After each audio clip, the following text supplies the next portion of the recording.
ये अनपढ़ों की भीड़ नहीं है, ये पढ़े लिखे छात्रों की भीड़ है।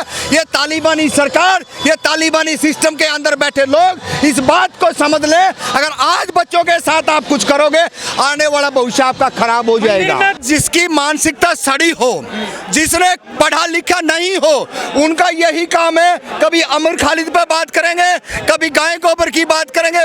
उन्होंने शिक्षा से कोई लेना देना नहीं है, उन्होंने इस देश के अंदर पीएचडी पे कोई लेना देना नहीं है, इस देश के अंदर अच्छी हायर एजुकेशन से कोई लेना देना नहीं है। हिंदू मुस्लिम की बात करते हैं, अमर खालिद का कोई दोष नहीं है, वो पढ़ा लिखा था, इस देश का युवा था, लेकिन उसके ऊपर झूठे आरोप लगा करके आज 6 साल तक उसको जेल में रखा गया है। यह तानाशाही सरकार ने, ये आने वाले समय के अंदर हम कह देना चाहते हैं कि जेल के ताले तो टूटेंगे, अमर खालिद भी छूटेंगे।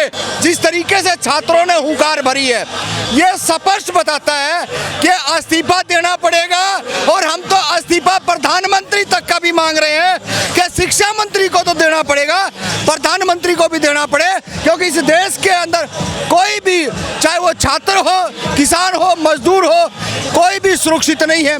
जो हालात बद से बदतर आज हो रही है, वो पूरा इस देश का आम नागरिक तक इस बात का, इस समस्या का जड़ तक जा चुकी है। सेना इससे नीचे जाने का पेपर सेना करा रही, तो क्या दिक्कत है? देखिए, सरकार क्यों चुन करते हैं, इसीलिए चिन्हित करते हैं ना, इसीलिए बनाते हैं ना कि वो हमारा ख्याल रखे। लेकिन ये तो ऐसे हैं कि ख्याल तो रखने की बात दूर की है, हमारा उल्टा जाके नुकसान करते हैं। हमारा जितना जो है हमने मेहनत करी है, जो हमारे टैक्स के पैसे से, उसका भी पूरे का पूरा नाजायज और गलत ढंग से फायदा उठा रहे हैं। पेपरों के नाम से जितना फंड आता है, जितना ट्रांसपोर्ट का भाड़ा होता है, उससे क्या करते हैं, ये अस्टिन फाइल के अंदर पूरी देश दुनिया के सामने आ चुका है। एजुकेशन की कम करके यहाँ पे धर्म का मुद्दा क्यों बना रहे हैं? देखिए, कुछ तो कोई है नहीं ऐसा। लोग शरारती अंसर पहुंचे हुए हैं। आप कहाँ से हैं, कौन है? मैं मुजफ्फरनगर। आप कैसे कह रहे हैं नहीं है धर्म का मुद्दा? देखिए, आपका जो सवाल है वो वाजिब सवाल है। ये इस तरह के कुकर मुद्दे जो हैं, ये बार बार आकर के जंतर मंतर पे आपस में लड़ाने का काम करते हैं। लेकिन ये एक बात समझ लेनी चाहिए कि हमने इनसे डरना नहीं है।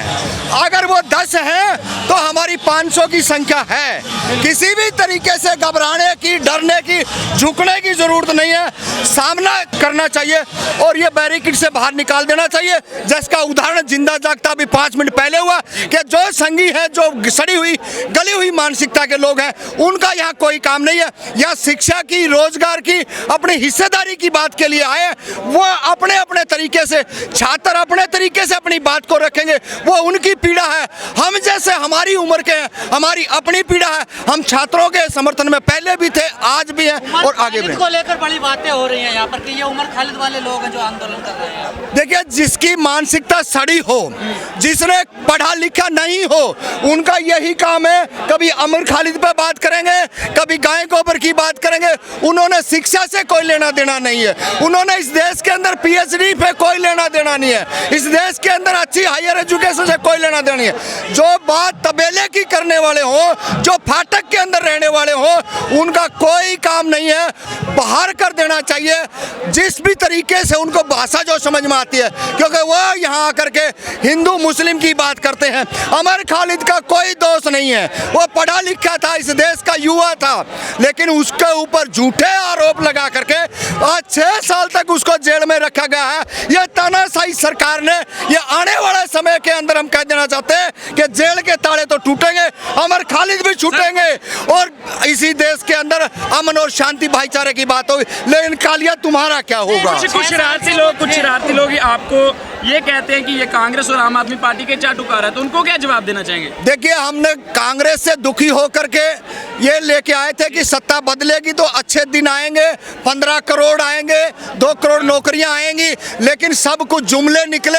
और वो जुमला हम नहीं कह रहे, इन्हीं के गृह मंत्री अमित शाह ने कहा जुमला, वो तो जुमला था। तो ऐसे जुमलेबाजों से पीछा छुटवाना पड़ेगा।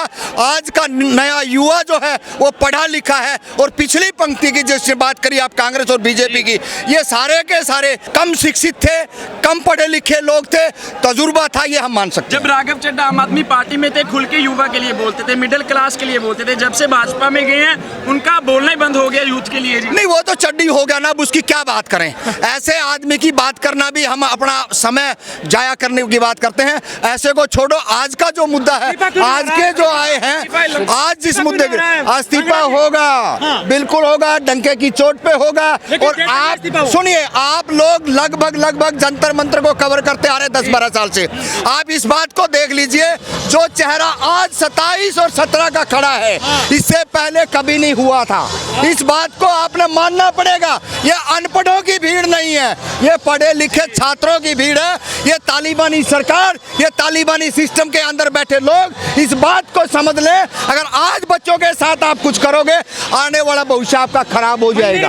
दान पात्र चोरी, पेपर चोरी हो रहा है, ये कैसे रुकेगा?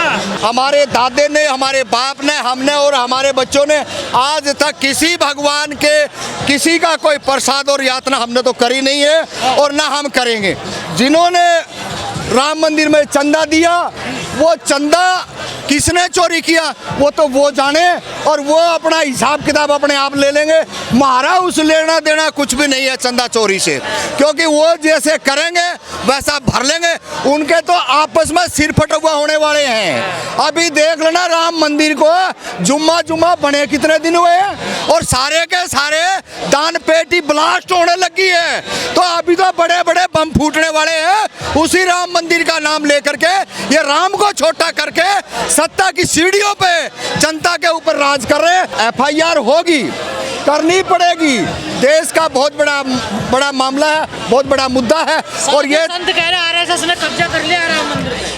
नहीं, बिल्कुल कह रहे हैं, सही कह रहे हैं। ये तो राजनीतिक लोगों का कब्जा है, जो लोगों को गाय गोबर की बात करके, जिनका एम ही धर्म के नाम से राजनीति करना था, वो राजनीति कर रहे हैं। बाकी इस देश के अंदर जो पढ़ने लिखने वाले छात्र थे, जो किसान थे, मजदूर थे, दलित थे, पिछड़े थे, वो इस देश के अंदर अमन शांति भाईचारे की हक अधिकार की बात कर रहे हैं और वो बैठे रोजगार है या नहीं है? नहीं, उनका एजेंडा था ही नहीं। यही तो हम कह रहे हैं ना, अगर उनका एजेंडा होता तो वह इस देश के अंदर बात करते ना।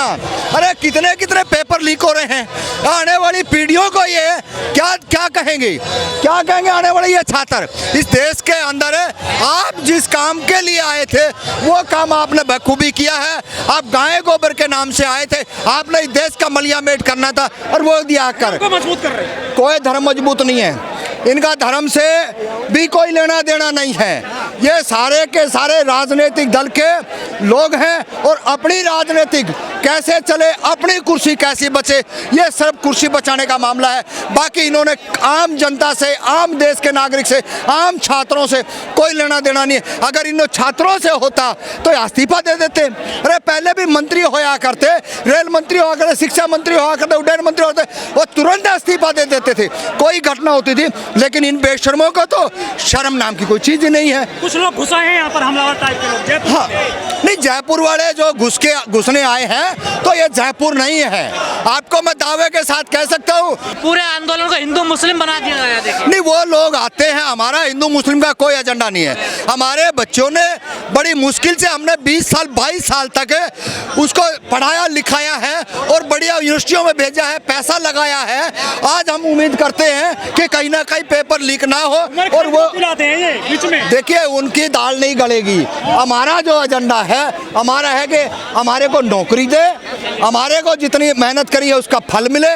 और ये जो गाय गोबर वाले हैं, इनसे हमारा कोई लेना देना नहीं है। ये BJP RSS वो अपने आप सिर फुटवा कर ले। नहीं, लगातार CJP के कार्यकर्ता, CJP के लीडर, अच्छी बात है। अभी समय कितना हुआ है, समय बहुत कम हुआ है और जिस तरीके से जो समय कम हुआ है उसको देखते हुए इस्तीफा देना पड़ेगा। और आज तो ये दूसरी कॉल है, कोई शोर शराबा नहीं है। उसके बावजूद भी हम जंतर मंतर के लास्ट वाले छोर पे खड़े हैं और पूरा जंतर मंतर भरा हुआ है।